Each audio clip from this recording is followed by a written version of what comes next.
Le Rwanda ne tombera plus jamais, une histoire sacrée d'un peuple debout, forgé par la souffrance et sauvé par la volonté.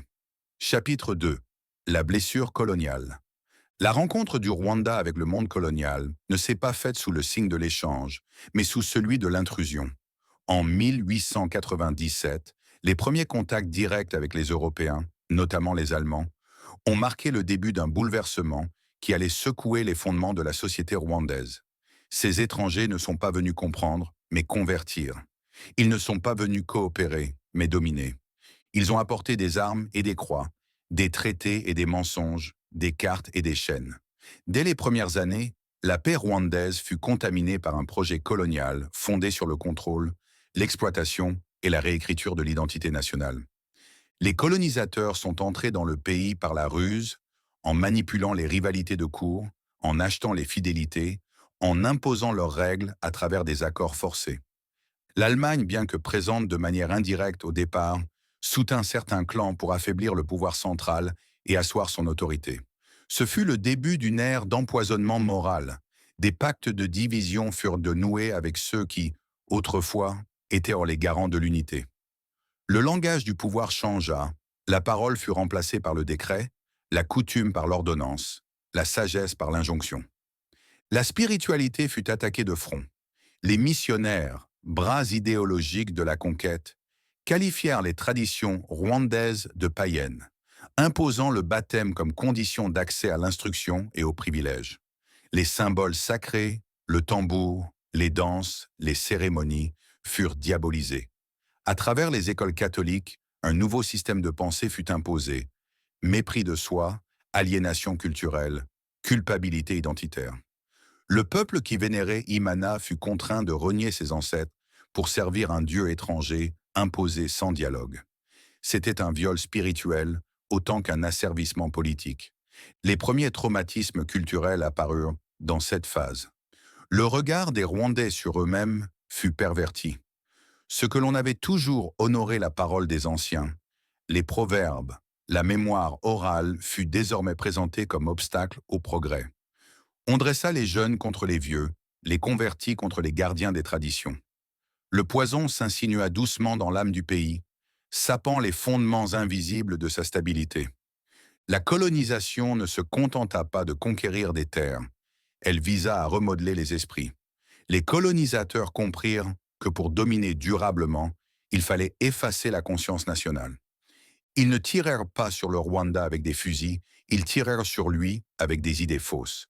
Et ce sont ces idées, la division, la hiérarchie raciale, la soumission culturelle, qui préparèrent le terrain pour les tragédies futures. L'un des actes les plus destructeurs de la colonisation au Rwanda fut l'introduction d'un système de classification ethnique rigide, artificiel et profondément toxique. Avant l'arrivée des colonisateurs, les identités de Hutu, Tutsi et Twa existaient certes, mais elles étaient souples, fluides et liées à des fonctions sociales, économiques ou à des récits de lignée. Un Hutu pouvait devenir Tutsi par l'acquisition de richesses ou par service rendu au roi, et vice-versa. Cette mobilité prouvait que les catégories n'étaient pas des races, mais des positions dans une société hiérarchisée, mais intégrée. Avec l'arrivée des colonisateurs, cette réalité complexe fut remplacée par une théorie raciale simpliste et dangereuse. La fameuse hypothèse hamitique, popularisée par des anthropologues coloniaux et adoptée par les missionnaires catholiques et les administrateurs belges, cette théorie prétendait que les Tutsis étaient des descendants de Hamités venus du nord-est de l'Afrique, supposément plus intelligents, nobles et civilisés que les Hutus, considérés comme des autochtones, bantous primitifs. Quant aux Toa, ils furent relégués au statut de peuple marginalisé, presque oubliés dans les structures du pouvoir. Cette idéologie raciale fut une fabrication coloniale complète, sans fondement scientifique, mais avec des conséquences tragiques. Dès lors, l'administration coloniale belge se servit de cette division pour gouverner plus efficacement par la stratégie du diviser pour régner. Les Tutsis furent placés au sommet de la hiérarchie administrative, formant une élite servile, éduquée dans les écoles catholiques et soumise aux intérêts coloniaux. Les Hutus, eux, furent exclus des postes de pouvoir et relégués aux marges de la vie politique et économique. On parle de fiches ethniques, carnet d'identité mentionnant l'ethnie et rapports raciaux, des outils bureaucratiques qui institutionnalisaient la division comme politique d'État. Cette construction artificielle d'une hiérarchie raciale engendra une méfiance croissante entre les composantes du peuple rwandais. Ce que les colons appelaient ordre n'était que désordre camouflé. Les relations interpersonnelles, les mariages mixtes, les amitiés de clans, toutes ces formes de solidarité ancienne furent lentement dissoutes. L'ethnicité devint une arme, un passeport pour accéder ou être exclu du progrès. Le poison avait agi. Les Rwandais ne se regardaient plus comme frères, mais comme catégorie sociale antagoniste. Le pire est que cette idéologie de division fut acceptée par certains segments de la société, notamment dans les institutions religieuses. Les missionnaires enseignaient dans les écoles que les Tutsis étaient plus proches des Européens, tandis que les Hutus étaient plus enclins à la servitude. Dans son rapport de 1959, le père Classe, archevêque de Kigali, proposa une redistribution du pouvoir aux Hutus, non pas par souci de justice, mais dans un esprit paternaliste et opportuniste, ce qui renforça la haine au lieu de la désamorcer. Cette division ethnique fabriquée ne disparut pas avec l'indépendance. Au contraire, elle devint le carburant de la politique rwandaise postcoloniale, jusqu'à atteindre son point d'orgue en 1994, avec le génocide perpétré contre les Tutsis. Ce crime de masse fut l'aboutissement logique d'une idéologie plantée, arrosée et cultivée par les puissances coloniales. Le Rwanda n'avait pas été naturellement divisé, il avait été sciemment fracturé. L'entreprise coloniale n'a pas seulement créé des catégories ethniques et rigides, elle les a utilisées comme des leviers politiques pour gouverner, punir et récompenser. Cette instrumentalisation perverse des identités a fait de l'origine présumée d'un individu un outil de contrôle social. Les colonisateurs, en particulier sous la domination belge après la Première Guerre mondiale, ont institutionnalisé ces classifications dans toutes les sphères de la société. Administration, éducation, justice, religion et travail. L'identité devint une arme, une clé d'accès au pouvoir ou, au contraire, un verrou pour y être exclu. L'attribution des postes d'autorité fut le premier champ d'application de cette instrumentalisation. Les Belges supprimèrent les mécanismes traditionnels de nomination des chefs basés sur la loyauté au roi, le courage ou l'expérience, et les remplacèrent par des critères ethniques imposés. Les Tutsis furent privilégiés systématiquement, tandis que les Hutus furent majoritairement exclus des fonctions de pouvoir, même dans leur propre région d'origine. Cela créa un ressentiment profond, non contre les colonisateurs qui restaient en retrait, mais contre les bénéficiaires apparents de cette hiérarchie imposée. Ce système se refléta dans l'éducation.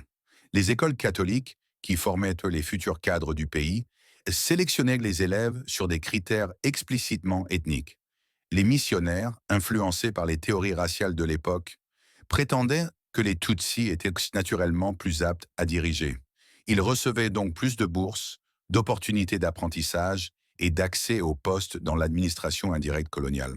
Le sociologue Jean-Pierre Chrétien rapporte que dans les années 1930 à 40, les élèves Tutsis constituaient plus de 90% des effectifs des meilleures écoles, malgré leur infériorité numérique démographique. La religion, instrument clé du pouvoir colonial, participa également à cette stratégie. Les prêtres catholiques, tout en prêchant l'égalité devant Dieu, appliquaient sur terre une doctrine sélective. Ils baptisaient en priorité les Tutsis, les choisissaient pour les séminaires et les soutenaient dans leur ascension. En retour, ces élites converties devenaient les relais idéologiques de l'Église et de la colonisation, légitimant la soumission du pays au nom d'un ordre divin, interprété par les colons. Ainsi, l'identité ne fut plus vécue, mais imposée, calibrée et exploitée pour entretenir un système inégalitaire. Cette logique se répandit jusqu'aux documents d'identité. Dès les années 1930, chaque citoyen rwandais reçut une carte mentionnant son ethnie, figée à la naissance. Ce geste, bureaucratique en apparence, fut en réalité une condamnation sociale à vie. L'impossibilité de changer de statut ethnique éliminait la mobilité sociale traditionnelle. Cela transforma des fluidités culturelles en barrières rigides, des perceptions sociales en fait d'état civil. À partir de là, la société rwandaise entra dans une ère de suspicion, de jalousie organisée et de peur programmée. Ce système de division systématique était ingénieusement conçu. Les colonisateurs apparaissaient là comme neutres, alors qu'ils manipulaient les identités comme des marionnettes.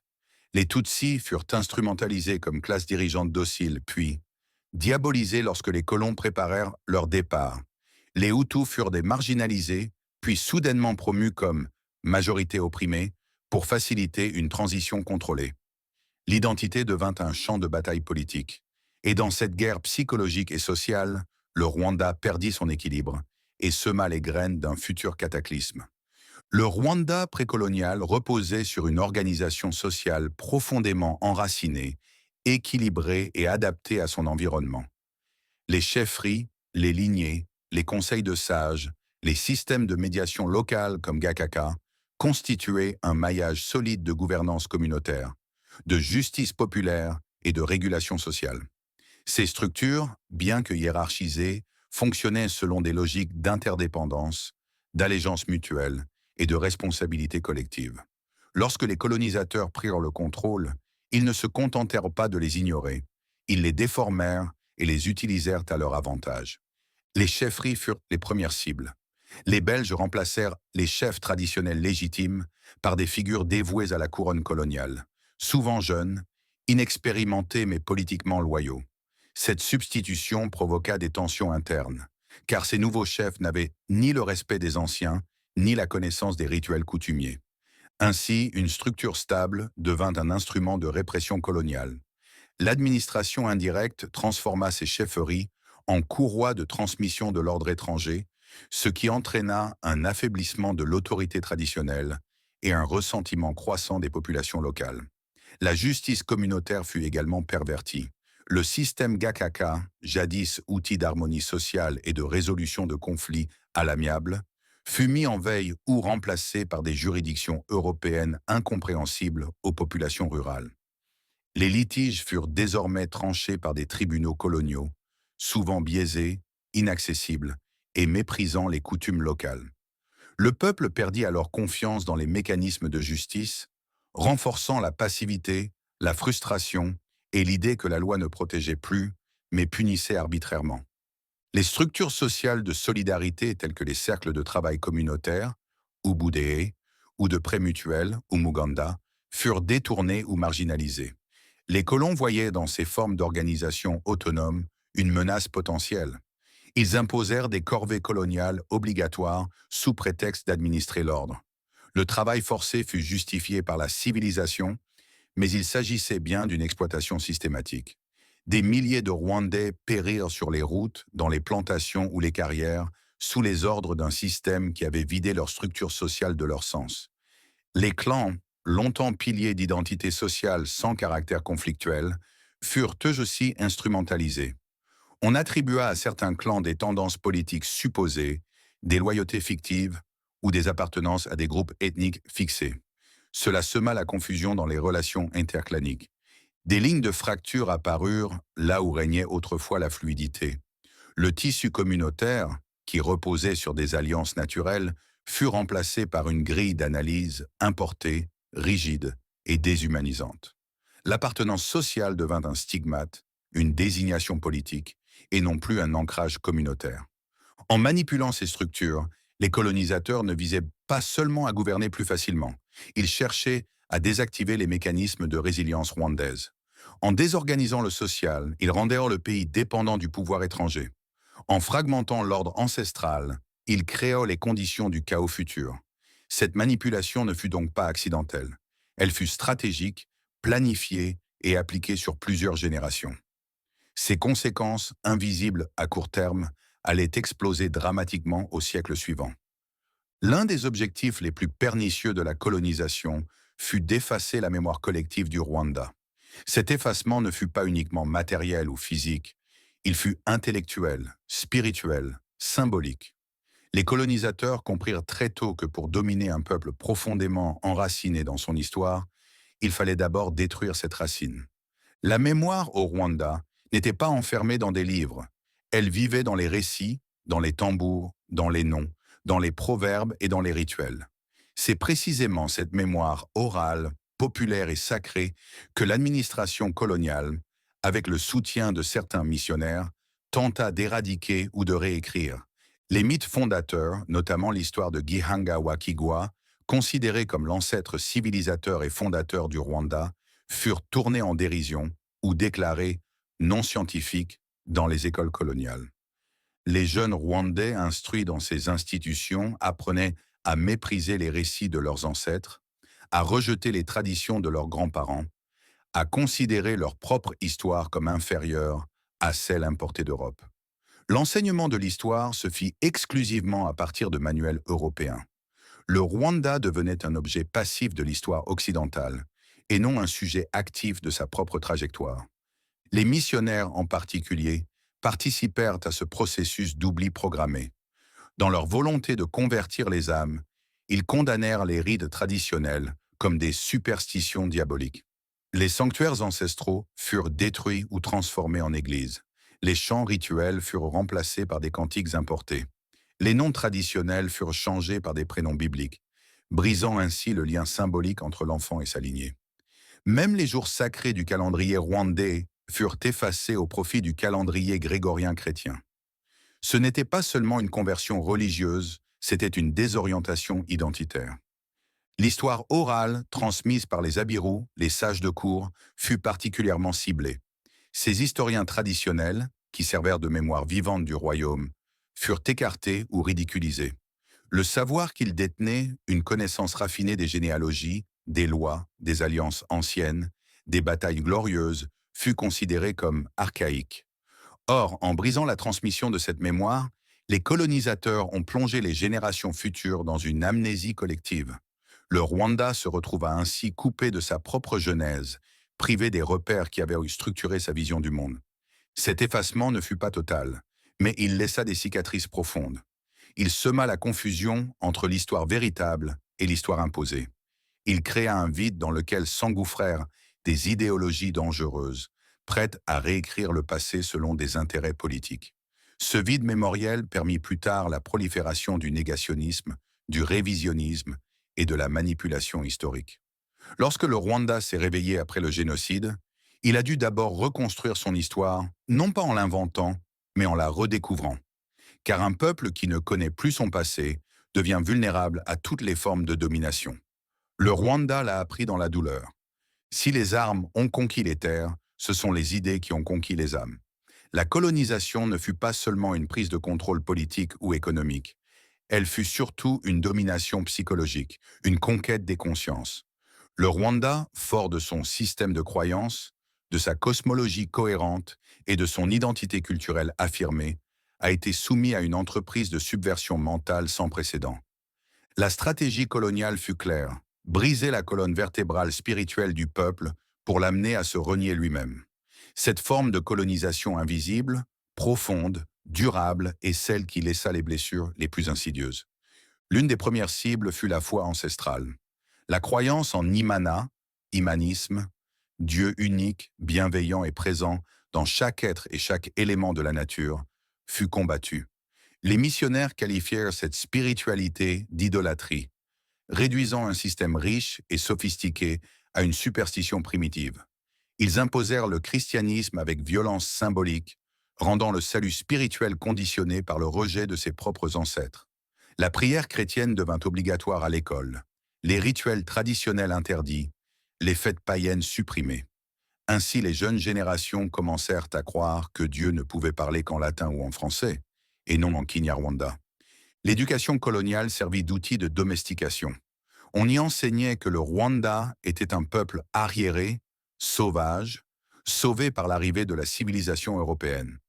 Les héros nationaux, les rois, les poètes, les guerriers, furent remplacés. Dans l'imaginaire collectif par les saints chrétiens, les explorateurs blancs, les rois bibliques. Le système scolaire produisait ainsi des Rwandais éduqués à se mépriser. Ils connaissaient mieux Charlemagne que Chilima, Rujugira, mieux Napoléon que Ruganzundori. Cette inversion des références créa une dissonance identitaire. Le Rwanda éduqué ne se reconnaissait plus dans son propre peuple. Même les corps furent colonisés. Le port des habits traditionnels fut jugé primitif. Les coiffures rituelles furent interdites.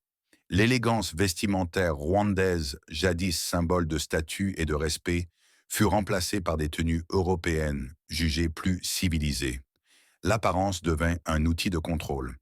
Plus on ressemblait aux colons, plus on était accepté. Le corps fut ainsi instrumentalisé comme vecteur de soumission. Une esthétique de l'aliénation se substitua à l'esthétique de l'harmonie. Le langage, pilier de toute culture, fut également attaqué. Le Kinyarwanda, riche de nuances, de métaphores, de sagesse, fut relégué au rang de dialecte domestique. Le français devint la langue du pouvoir, de l'intelligence, de la réussite. Parler Kinyarwanda dans les institutions scolaires ou administratives était souvent puni. Or, imposer une langue, ce n'est pas seulement imposer des mots, c'est imposer une vision du monde. En perdant leur langue dans l'espace public, les Rwandais perdirent aussi une part de leur pensée. Ainsi, la colonisation de l'âme fut plus qu'un endoctrinement. Ce fut une rupture intérieure. Elle transforma l'estime de soi en honte, la foi en doute, l'orgueil culturel en complexe d'infériorité. Et cette fracture mentale, entretenue sur plusieurs générations, créa un peuple divisé en lui-même, certains regardant vers l'Europe comme vers un salut, d'autres cherchant à se raccrocher à des racines qu'ils ne reconnaissaient non plus. Cette blessure n'est pas immédiatement visible, mais elle fut le prélude silencieux aux tragédies du XXe siècle. Car un peuple qui ne croit plus en lui-même est prêt à se détruire de l'intérieur. Avant l'arrivée des colonisateurs, les liens sociaux au Rwanda étaient tissés dans une trame de solidarité, d'interdépendance et de responsabilité collective. Le concept de Ubumwe, unité, était vécu et non proclamé. Il se manifestait dans les mariages interclaniques, les coopérations agricoles comme Ubudee, les actions communautaires comme Umuganda, les veillées de compte, les rites de réconciliation et les rituels funéraires collectifs. Le Rwanda était un corps unique où la blessure d'un individu affectait tout le tissu social. Cette fraternité séculaire fut méthodiquement désintégrée par le système colonial, qui vit dans cette cohésion un obstacle à la domination. Bianafaché, D. Imibanire, Yabanya-Rwanda, 1992. L'administration belge, appliquant la doctrine du diviser pour régner, encouragea la méfiance entre les groupes sociaux. Des privilèges furent distribués non selon le mérite ou le besoin, mais selon des catégories ethniques figées par l'État colonial. Cette distribution inéquitable du pouvoir, des terres, de l'éducation et de l'accès à la santé brisa le sentiment de justice sociale qui unissait jadis les communautés. Le voisin devint un rival, le membre du clan d'à côté un adversaire potentiel. L'esprit de Dukiran, entraide, fut progressivement remplacé par une logique de compétition imposée. Les mariages mixtes, autrefois célébrés comme source d'unité entre lignées et familles, furent peu à peu regardés avec suspicion. La colonialité introduisit une mentalité racialisée qui sema la peur de l'autre, même au sein du même peuple. Certains parents commencèrent à refuser que leurs enfants épousent des personnes perçues comme appartenant à un autre groupe ethnique, malgré des siècles de coexistence pacifique. Ainsi, ce qui était un tissu entrelacé de fraternité fut converti en une mosaïque fragmentée de méfiance. Les pratiques communautaires de solidarité furent elles aussi perverties. L'Ubudee, qui servait à redistribuer les ressources selon les besoins de chacun dans le village, fut découragé, puis remplacé par des formes d'imposition coloniale, notamment les corvées, souvent exécutées au profit de l'administration ou de l'Église. Ce renversement des valeurs transforma la coopération en obligation et la participation volontaire en exploitation. Les fondements de la fraternité furent ainsi sapés au nom de l'efficacité coloniale. Les chants, les proverbes, les contes populaires qui autrefois faisaient l'éloge de l'unité, du pardon, de la cohabitation harmonieuse, furent progressivement dévalorisés dans l'enseignement colonial. Les jeunes Rwandais ne grandissaient plus en récitant les paroles de sagesse de leurs ancêtres, mais en apprenant l'histoire des conquêtes européennes. Le langage du cœur céda la place à un langage froid et bureaucratique, dans lequel la fraternité devenait une faiblesse. Et ce recul de l'affectif dans les rapports sociaux ouvrit la voie à la brutalité future. Ainsi, les liens de fraternité, qui formaient la colonne vertébrale du Rwanda ancestral, furent brisés de manière lente mais systématique. Ce n'était pas un génocide immédiat, c'était un génocide moral, silencieux, qui préparait le terrain à l'effondrement. Car un peuple qui cesse de se reconnaître dans le regard de son frère est un peuple prêt à devenir son propre bourreau. L'un des aspects les plus subtils mais profondément destructeurs de la colonisation fut l'imposition des noms étrangers aux Rwandais. Derrière cette apparente banalité administrative se cachait une entreprise violente d'effacement identitaire. Nommer, c'est donner une existence sociale, culturelle et spirituelle. Or, changer le nom d'un peuple, c'est redéfinir son appartenance, altérer sa mémoire et l'éloigner de ses ancêtres. Ce processus, orchestré principalement par les missionnaires chrétiens, accompagna la conversion religieuse, mais surtout la soumission psychologique. Avant la colonisation, les noms rwandais étaient de porteurs de sens profonds. Ils incarnaient l'histoire d'une famille, les circonstances d'une naissance, un vœu, une observation sur la vie ou un lien avec les ancêtres. Un nom n'était jamais donné au hasard. Par exemple, Nyirindekwe exprimait l'homme du pouvoir par armes. Nyamihana, celui qui protégeait les foyers de son peuple, un faiseur de paix. Kagame, le nom signifie celui qui détient la prérogative Igam, du secret du pouvoir.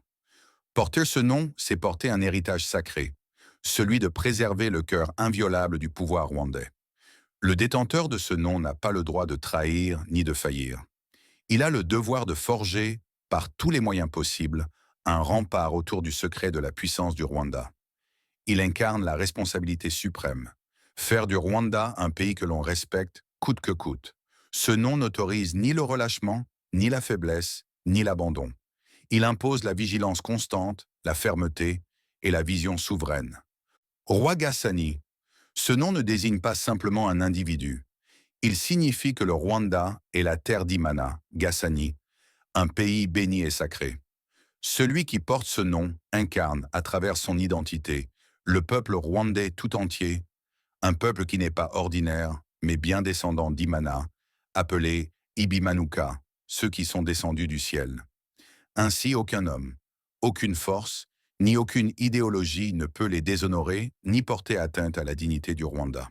Ce nom est une promesse de grandeur, une mémoire vivante et une garde sacrée contre toute tentative de profanation.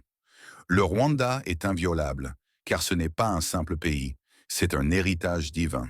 Être roi Gassani, c'est porter la mémoire, l'honneur et la mission d'un peuple qui, malgré les tempêtes de l'histoire, reste debout, digne et éclairé par la lumière de ses origines célestes. C'est être le reflet vivant de l'union sacrée entre le ciel et la terre, entre Imana et Rwanda. Le Rwanda est le pays d'Imana, et le porteur de noms représente le peuple, sont aussi pour Imana, etc. Ces noms formaient un patrimoine linguistique et philosophique, chaque individu devenant un porteur de mémoire. Le nom liait l'enfant à sa terre, à son clan, à sa mission dans le monde.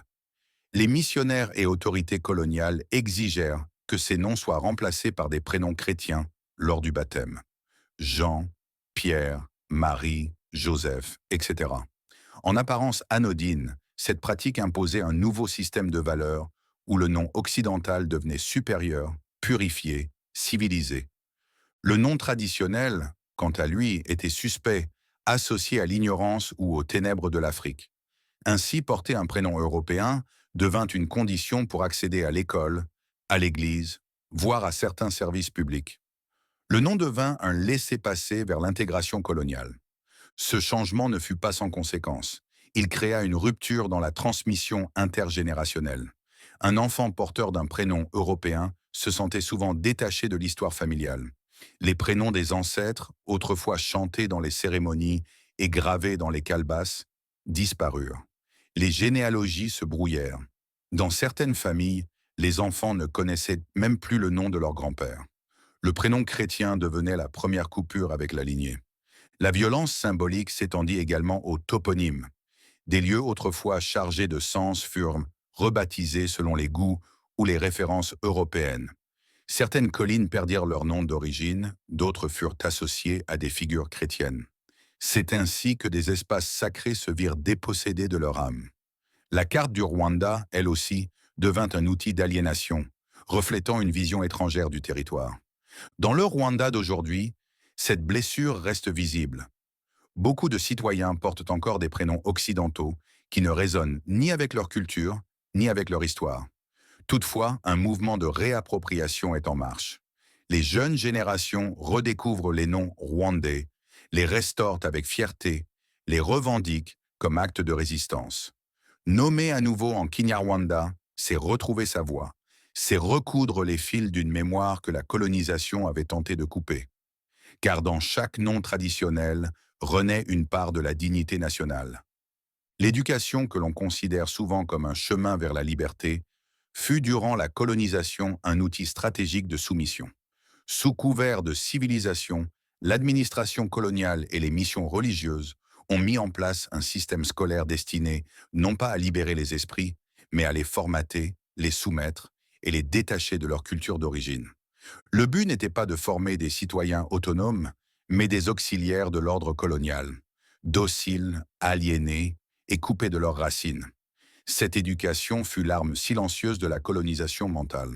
Dès le début du XXe siècle, les écoles créées par les missionnaires catholiques, en particulier les Pères Blancs, prenaient en charge les jeunes Rwandais avec l'intention de redresser leurs mœurs, évangéliser leur cœur et éduquer leurs pensées.